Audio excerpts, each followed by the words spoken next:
नमस्कार दोस्तों, 15 जून 2020 याद रखिएगा इस तारीख को।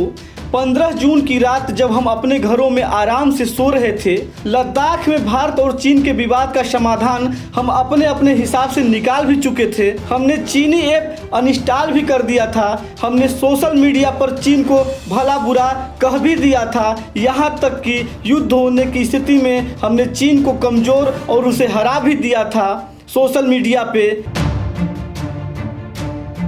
हमारी नींद तब तक नहीं टूटी जब तक लद्दाख से ये खबर नहीं आ गई कि हमारे 20 जवान शहीद हो गए हैं और कितने सैनिक घायल हो गए हैं। सबसे पहले हम नमन करते हैं अपने उन वीर सपूतों को और उनकी वीरता को सलाम करते हैं। LAC पर हमारे 20 जवान शहीद हुए हैं। भारत के 20 सैनिक शहीद हुए हैं। चीन की सेना के भी करीब 43 की संख्या बताई जा रही है कि उनकी भी सैनिक मारे गए हैं या घायल हुए हैं।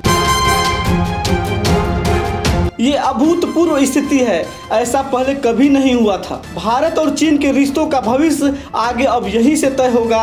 ये बहुत बड़ी बात है, इसे आप गंभीरता से लीजिए। ये देश के लिए बहुत बुरी खबर है। इस युद्ध में हमारे 20 सैनिक शहीद हुए हैं और ये नौबत तब आई है जब चीन ने इस इलाके से हटने के लिए कहा था और अपने सैनिकों को पीछे खींच लेने की बात भी कही थी।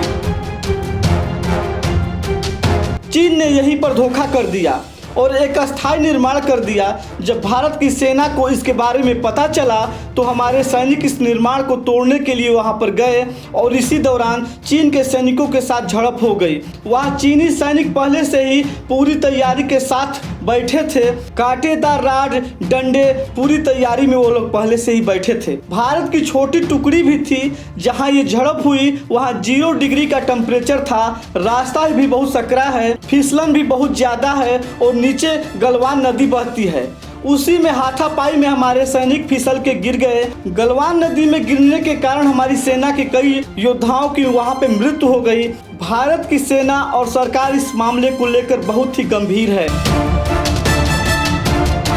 और ये समय ऐसा है कि भारत को बिल्कुल भी चुप नहीं बैठना चाहिए। ये स्वीकार नहीं हम लोग कर सकते, क्योंकि अगर भारत अब चुप बैठेगा तो 1962 के युद्ध के हार की तरह इस घटना का बोझ भी भारत की आत्मा पर हमेशा बना रहेगा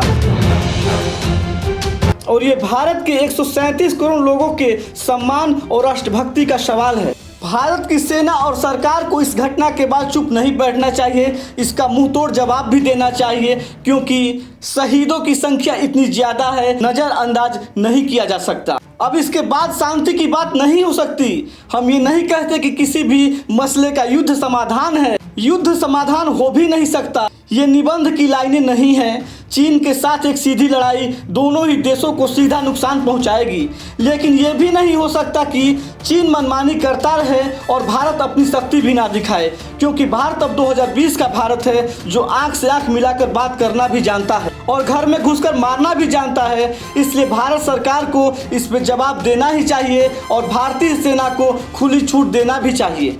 जय हिंद, जय भारत।